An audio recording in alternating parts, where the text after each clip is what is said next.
Silakan, Pak.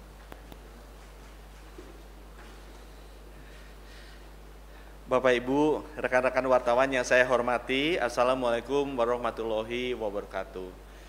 Saya hadir di sini karena kemarin ada rapat terbatas dengan Presiden Jokowi. Kita membicarakan mengenai vaksin dan persiapannya.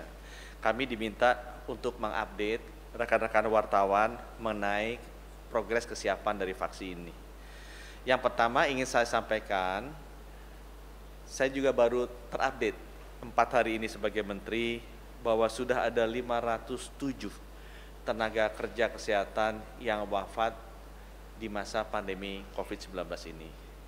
Jadi atas nama pemerintah, saya mengucapkan turut berduka cita, berbela-sungkawa, dan saya doakan semoga keluarga yang ditinggalkan diberikan kekuatan dan ketabahan.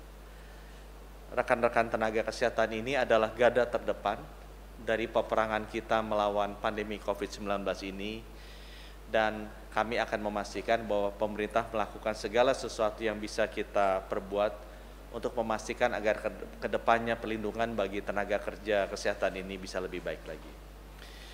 Bapak Ibu rekan media, dari 269 juta rakyat Indonesia, kalau kita ingin mengejar herd immunity usia di atas 18 tahun, ada 188 juta orang. Dari 188 juta ini, kalau kita keluarkan yang memiliki komorbid berat, kita mengeluarkan yang juga pernah terkena COVID-19 positif, kita mengeluarkan ibu-ibu hamil yang masuk kategori eksklusi, jumlah yang menjadi target vaksinasi adalah 181 juta rakyat.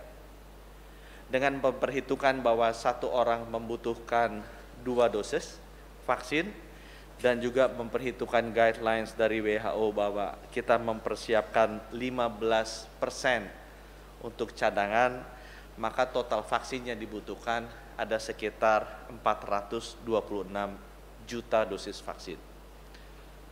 Ini adalah jumlah yang sangat besar, rekan-rekan media. Dan untuk itu, pemerintah sudah berusaha keras untuk memastikan bahwa kita bisa mengamankan jumlah ini. Sampai sekarang, ada 5 jalur pengadaan vaksin yang kita sudah tempuh. 4 diantaranya sifatnya bilateral dan 1 sifatnya multilateral. Dari 4 yang bilateral ini, kita sudah menandatangani kontrak dengan Sinovac sebesar 125 juta dan kita memiliki opsi untuk menambahkannya. Kita juga sudah menandatangani kontrak dengan Novavax untuk 130 juta, di mana ada porsi yang akan pasti kita ambil, ada porsi juga yang merupakan opsi. Ya, nanti saya jelaskan kenapa setiap kontrak ada opsinya. Ya. Yang ketiga, kita akan segera menandatangani kontrak dengan AstraZeneca untuk 100 juta dosis vaksin, sebagian firm, sebagian opsi, dan kita juga akan segera menandatangani kontrak dengan BioNTech Pfizer untuk 100 juta dosis vaksin, di mana 50 juta adalah firm dan sisanya adalah opsi. Kami harapkan bahwa finalisasi dengan AstraZeneca dan Pfizer bisa kita selesaikan dalam waktu dekat ini. Dan perlu kami sampaikan, jadi total sekitar 400 juta dosis vaksin, 100 juta akan didatangkan dari negara Cina, 100 jutaan akan didatangkan dari Novavax yaitu perusahaan Amerika Kanada, 100 jutaan akan didatangkan dari AstraZeneca itu perusahaan dari London, dari Inggris, kemudian 100 jutaan lagi akan kita datangkan. Pfizer adalah perusahaan gabungan dari Jerman dan Amerika. Jadi kita juga untuk menjamin resiliensi atau keterjaminan datangnya vaksin, sumbernya kita lakukan dengan 4 sumber yang berbeda. Diharapkan bahwa vaksin-vaksin ini bisa datang secara bertahap ke Indonesia dan kita bisa segera melakukan penyuntikan bagi seluruh rakyat Indonesia yang 181 juta orang yang tadi saya sampaikan. Nah, hal yang penting yang saya ingin garis bawahi di sini adalah kita ada kerjasama multilateral dengan institusi yang namanya Gavi, merupakan bagian dari WHO, di mana mereka memberikan vaksin yang sifatnya gratis. Angkanya masih bergerak berapa dosis yang bisa diberikan ke Indonesia. Tapi range-nya antara 3% dari populasi atau 16 juta dosis sampai 20% dari populasi atau sekitar 100 juta dosis. Itu sebabnya kenapa kita membuat kontrak dengan opsi dari supplier vaksin yang ada tadi, yang 4 tadi. Supaya kalau ada kepastian dari pengadaan vaksin dari Gavi yang sifatnya gratis, kita tidak usah ambil dari mereka. Tetapi kalau misalnya vaksin dari Gavi ini belum bisa terdeliver sesuai dengan jadwal yang kita inginkan, kita sudah mengamankan supply dari perusahaan-perusahaan tersebut secara bilateral. Ini topik pertama mengenai pengadaan vaksin. Sehingga kita harapkan di awal tahun depan semua proses mengenai kesiapan pengadaan vaksin sudah selesai, dan kalau nanti kalau tadi Bapak Ibu teman-teman media lihat, kita sudah mensecure yang pastinya sekitar 330 juta dengan opsi juga sekitar 330 juta, sehingga kita sudah secure 660 juta. Kita ada buffer yang cukup kalau ada beberapa sumber yang kemudian gagal di uji klinisnya atau juga tertunda proses delivery-nya. Topik yang kedua yang saya ingin sampaikan adalah mengenai rencana vaksinasi. Ya, kalau tadi adalah mengenai ketersediaan vaksinnya. Topik yang kedua adalah mengenai rencana vaksinasi. Jadi kalau bisa ditampilkan materinya, chartnya, saya sampaikan bahwa rencana vaksinasi kita sudah berkonsultasi dengan ITAGI. Itu singkatan dari Indonesia Technical Advisory Group on Immunizations. Ini adalah badan independen yang memberikan advice ke Menteri Kesehatan terkait dengan program vaksinasi. Badan independen ini ada di setiap level. Jadi contohnya di WHO, ada juga badan independen WHO untuk imunisasi yang namanya SAGE, Special Advisory Group on Expert on Immunizations. Nah, kita berdiskusi dengan mereka dan tahapannya akan kami sampaikan sebagai berikut. Jadi tahap yang pertama akan dilakukan adalah vaksinasi ke tenaga atau petugas kesehatan, health workers. Di Indonesia ini ada 1,3 juta orang di 34 provinsi. Tahap kedua, kita akan berikan ke public workers atau petugas publik. Ini sekitar 17,4 juta orang. Kemudian tahap selanjutnya adalah masyarakat lansia di atas 60 tahun yang jumlahnya sekitar 21,5 juta orang. Sesudah itu, nanti masyarakat normal akan mulai diimunisasi. Untuk perbandingan teman-teman wartawan, setiap negara memiliki tahapan imunisasi yang berbeda-beda. Tapi yang seragam adalah semua negara pasti tahap pertamanya adalah tenaga kesehatan. Mengapa? Sekali lagi, ini adalah garda terdepan, ada orang-orang yang paling penting di masa pandemi krisis COVID-19 ini. Jadi apa yang kita lakukan pertama kali, konsisten dengan yang dilakukan di Inggris, konsisten dengan yang dilakukan di Amerika, konsisten dengan yang dilakukan di semua negara, bahwa tenaga kesehatan, health workers merupakan prioritas pertama yang akan kita vaksinasi. Di beberapa negara, tahapan keduanya berbeda-beda. Ada yang melakukannya berdasarkan umur, di kita melakukannya public workers dulu. Mengapa saya bisa jelaskan di sini? Karena memang kita membutuhkan waktu untuk memastikan bahwa vaksin yang bisa digunakan nanti bisa berlaku untuk usia di atas 60 tahun. Saya bisa sampaikan di sini, arahan Bapak Presiden juga gak dijelaskan, hasil uji klinis 3 atau uji klinis tahap 3 yang dilakukan di Bandung untuk vaksin Sinovac, itu dilakukan untuk rentang usia 18 sampai 59 tahun. Itu sebabnya hasil diskusi kita dengan ITAGI secara saintifik memang disarankan menggunakan vaksin Sinovac sesuai dengan yang diuji klinis 3 kan di Bandung. Sebagai informasi rekan-rekan media, vaksin Sinovac di luar Bandung, uji klinis yang dilakukan di Turki, uji klinis yang dilakukan di Brazil, itu juga diberikan ke orang-orang dengan grup usia di atas 60 tahun.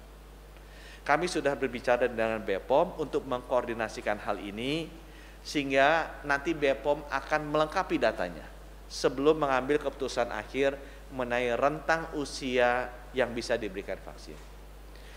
Untuk pengetahuan rekan-rekan media, which is saya yakin sudah juga mengetahui, beberapa vaksin lain seperti Pfizer sudah diberikan emergency use authorization-nya oleh MHRA London, oleh FDA Amerika, atau oleh EMA di Europe, boleh diberikan di atas 60 tahun. Dan karena vaksinnya kita yang akan datang nanti ada 4 jenis, otomatis keragaman itu akan ada. Keragaman itu akan ada. Itu sebabnya juga, karena sebagian besar vaksin kita akan datang mungkin sekitar semester kedua atau akhir kuartal kedua 2021, itu sebabnya kenapa kalau kita lihat tadi tahapannya lansia kita taruh agak ke belakang. Karena kita ingin memastikan bahwa semua data saintifik mengenai pemberian vaksin ke grup lansia ini, BPOM sudah feel comfortable. Dan saya juga pastikan bahwa pemberian vaksin kepada petugas kesehatan hanya akan dilakukan sesudah ada persetujuan dari BPOM. Karena kita percaya sekali bahwa data sains itu yang akan menjadi pegangan kita. BPOM juga sudah bekerja sama baik dengan Kementerian Kesehatan, sudah berbicara dengan otoritas di Turki, sudah bicara dengan otoritas di Brazil, sudah bicara dengan otoritas di China, dan saya percaya BPOM bisa mengambil keputusan yang independen dan berdasarkan kepada sains. Saya kasih gambaran sedikit ke halaman berikutnya mengenai sebaran tenaga kerja kesehatan ini. Dan arahan Bapak Presiden, mohon agar dilakukannya juga bertahap dengan hati-hati. Bapak Presiden menyampaikan ke saya pribadi bahwa beliau sangat sayang kepada petugas nakes ini. Jadi walaupun katanya bisa dilakukan cepat, coba dilakukan secara bertahap dengan sangat hati-hati. Dan beliau juga ingin menyampaikan, titip ini harus dilakukan di seluruh Indonesia berbarengan. Karena siapapun dia, tenaga kesehatan ini, baik dia berlokasi di Aceh, berlokasi di Jogja, berlokasi di Papua, mereka adalah sama-sama garda terdepan yang paling penting untuk kita menghadapi pandemi COVID-19 ini. Jadi arahannya kita akan lakukan berbarengan di 34 provinsi. Saya mungkin kembali kepada topik yang berikutnya, rekan-rekan media, yaitu mengenai pasca liburan. Kenapa saya ingin sampaikan ini khusus? Karena berdasarkan data yang kami amati, beberapa liburan panjang yang terakhir selalu terlihat ada lonjakan dari infeksi virus. Antara 30 sampai 40% lonjakan. Mengapa itu terjadi? Karena memang mobilitasnya yang sangat tinggi. Di halaman berikutnya kita lihat bahwa berbeda dengan kondisi-kondisi sebelumnya, posisi tempat tidur isolasi khusus COVID di banyak rumah sakit Indonesia sekarang udah cukup penuh. Demikian juga di halaman berikutnya kita bisa lihat ICU juga sudah cukup penuh. Nah, untuk mengantisipasi lonjakan ini agar bisa kita respons dengan baik, kita ingin memastikan dua hal. Yang pertama, Kementerian Kesehatan bekerja sama dengan pemerintah daerah, saya sudah berbicara dengan beberapa gubernur, ingin memastikan bahwa rumah sakit kita siap. Ruang isolasinya cukup, ranjangnya cukup, ICU-nya cukup, dokternya juga cukup, perawatnya ada, obatnya siap, alat pelindung dirinya siap, dan lain sebagainya. Dan sekarang sedang kita persiapkan dari sekarang. Karena pengalaman menunjukkan bahwa lonjakan infeksi itu akan terjadi 10-14 hari sesudah liburan selesai. Jadi kalau liburan selesai di sekitar tanggal 1 atau 2 Januari, ini akan terjadi sekitar tanggal 16 sampai 18. Kita ingin memastikan bahwa seluruh infrastruktur kesehatan di seluruh kota-kota besar yang taraf infeksinya tinggi itu siap. Dan kami akan bekerja keras di liburan akhir tahun ini untuk memastikan bahwa ini siap. Nah, yang paling penting yang saya himbau ke teman-teman yang sekarang sedang liburan atau keluarga yang sedang berlibur. Melihat data ini, alangkah baiknya bila setelah kita pulang nanti atau selama kita juga mempersiapkan untuk masuk kerja nanti, kita lebih banyak melakukan pekerjaan di rumah. Kita mengurangi mobilitas kita bergerak selama 5-10 hari. Dengan demikian itu bisa membantu mengurangi lonjakan dari infeksi COVID-19 sesudah liburan panjang. Ini akan sangat membantu para tenaga kesehatan, para dokter, para perawat yang harus bekerja sangat keras nantinya kalau ada banyak pasien-pasien yang masuk rumah sakit. Untuk gambaran teman-teman, setiap 100 orang yang terinfeksi, sekitar 30% mesti dirawat di rumah sakit. Dan dari 30% itu 5% harus dirawat di ICU. Sehingga kita bisa mengantisipasi kira-kira berapa ruang rumah sakit, berapa ruang ICU yang dibutuhkan, dan kita tahu bagaimana mengejarnya. Jadi kalau kita sama-sama bisa mengurangi derajat infeksi, bisa memastikan bahwa teman-teman itu sehat, tidak terlalu mobile atau mobilitasnya tidak tinggi selama 10 hari pertama di awal tahun 2021, itu akan sangat membantu untuk rekan-rekan kesehatan yang ada di rumah sakit. Itu topik ketiga yang saya ingin sampaikan. Mungkin yang terakhir sedikit, banyak yang bertanya mengenai strain baru virus di London. Strain yang dinamain B117 atau N501Y ini adalah mutasi dari virus SARS-CoV-2. Mutasinya terjadi di mana? Mutasinya terjadi di salah satu komponen protein yang namanya spike protein, yang memang merupakan salah satu komponen protein utama dari virus ini. Untuk membuat hal ini menjadi lebih sederhana, di luar dari kerumitan saintifiknya, saya ingin sampaikan bahwa ini sangat saintifik, kita mesti membahas dengan ahlinya, dan biarkan para ahlinya memahami hal ini. Kita jangan terlalu cepat mengambil kesimpulan sendiri. Tetapi masukan yang saya terima dari para ahli adalah sebagai berikut, yang mungkin mudah kita cerna dan bisa menjadi pegangan untuk kita semua. Nomor 1, virus ini memang terbukti lebih mudah menular. Nomor 2, virus ini, mutasi ini tidak terbukti lebih parah atau lebih fatal ke manusia. Yang ketiga, virus ini sudah terbukti bisa dideteksi dengan alat deteksi yang ada, jadi swab antigen atau PCR testing. Ya, jadi 3 hal itu yang sudah kami peroleh dari para ahlinya. Saya berusaha menerjemahkannya dalam bahasa yang lebih mudah dipahami. Nomor 1, strain ini ada, kemudian memang lebih cepat menular. Nomor 2, strain ini ada, tapi tidak terbukti dia lebih parah. Jadi walaupun tertular, tapi tidak terbukti dia lebih parah. Ya. Yang ketiga, strain virus ini bisa dideteksi dengan alat deteksi yang ada sekarang, seperti swab antigen dan swab PCR. Nah, pertanyaan, apakah strain virus ini sudah ada di Indonesia? Sampai sekarang kita belum tahu.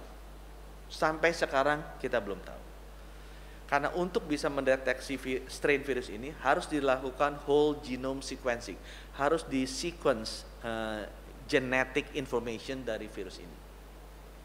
Apa yang kami lakukan di Kementerian Kesehatan, kami akan mengkoordinasikan beberapa lab, mungkin ada sekitar 11 dari 12 lab di Indonesia bersama Menteri BRIN yang memiliki kemampuan untuk genome sequencing untuk bekerja sama, bertukar informasi dan proses kerja. Kami juga akan memastikan bahwa rumah sakit rujukan yang banyak pasien COVID-nya mengirimkan sampelnya secara rutin ke jaringan lab ini. Dan kami akan memastikan bahwa kita melakukan rutin genome sequencing untuk melihat apakah ada strain baru, dan kita akan selalu bekerja sama dengan lab-lab internasional yang rutin melakukan genome sequencing ini untuk melihat, mengetahui pola penyebarannya di dunia. Karena memang virus ini penyebarannya sudah di tataran dunia. Itu yang kami bisa sampaikan terkait dengan virus baru ini. Pesan saya ke teman-teman, ke masyarakat, teman-teman media tolong sampaikan ke masyarakat, apa respons masyarakat, apa yang harus dilakukan masyarakat. Itu sama dengan yang lain. Tetap memakai masker, itu yang paling utama, rajin mencuci tangan dan selalu menjaga jarak. Untuk kita di masyarakat, tetap memakai masker, selalu mencuci tangan dan jaga jarak. Demikian dari kami, terima kasih. Wassalamualaikum warahmatullahi wabarakatuh. Baik, terima kasih Pak Menteri. Ada sejumlah pertanyaan dari media yang sudah masuk. Yang pertama Albi dari CNN Indonesia. Yang pertama adalah sudah sejauh mana perencanaan dan mekanisme vaksinasi di Indonesia. Kemudian yang kedua terkait vaksin alternatif yang diincar pemerintah Pak, terkait adanya informasi Indonesia tidak jadi membeli vaksin Sinopharm dan AstraZeneca. Kemudian yang ketiga, peluang vaksin COVID-19 bagi anak-anak di Indonesia bagaimana Pak? Yang pertama memang tahapan pertama kita akan konsentrasi untuk vaksinasi 1,3 juta tenaga kesehatan dahulu.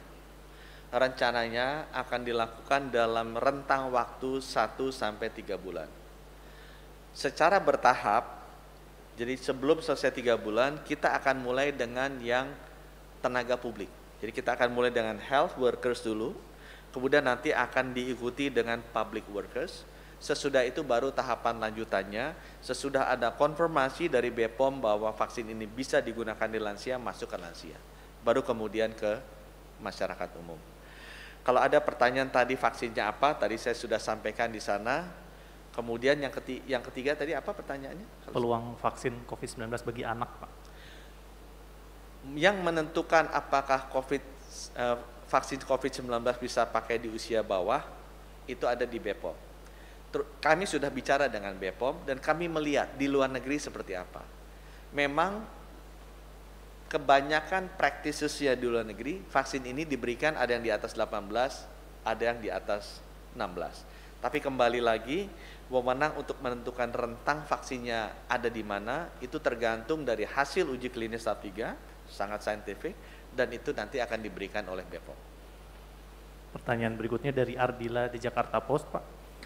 Brazil sudah mengeluarkan laporan sementara terkait efikasi vaksin yang berada di rentang 50-90%. Terus bagaimana tanggapan pemerintah Indonesia, apakah pemerintah akan mengikuti batasan itu atau cukup di atas 50% saja? Guidance dari WHO, vaksinnya efektif adalah yang efikasinya di atas 50%. Dalam 4 hari ini saya belajar mengenai efikasi. Memang efikasi ini perlu ahlinya yang menjabarkan. Karena even untuk vaksinnya sama, efikasinya di tiap negara bisa berbeda-beda. Di tiap negara di mana ada uji klinis 3 itu bisa berbeda-beda. Jadi misalnya BioNTech Pfizer, efikasi di Amerika sekian, efikasi di Asia sekian, efikasi di Eropa sekian, itu bisa berbeda-beda. Nah, saya sesudah mempelajari bahwa banyak sekali komponen-komponen yang harus dipahami dan dipertimbangkan dalam menentukan apakah vaksin itu bisa digunakan. Saya mengambil kesimpulan lebih baik dikasih ke ahlinya. Karena ini adalah proses yang sangat saintifik dan ahlinya ada di BPOM. Saya tidak berandai-andai bahwa saya ahli mengenai efikasi vaksin, jadi saya percaya ke BPOM untuk bisa menentukan mana yang dapat digunakan, mana yang tidak. Dan ini sebenarnya sekali lagi saya sampaikan prosesnya saintifik. Jadi sedikit sekali personal judgment yang bisa masuk di proses ini sebenarnya. Baik, cukup. Terima kasih Pak. Terima kasih. Wassalamualaikum warahmatullahi wabarakatuh.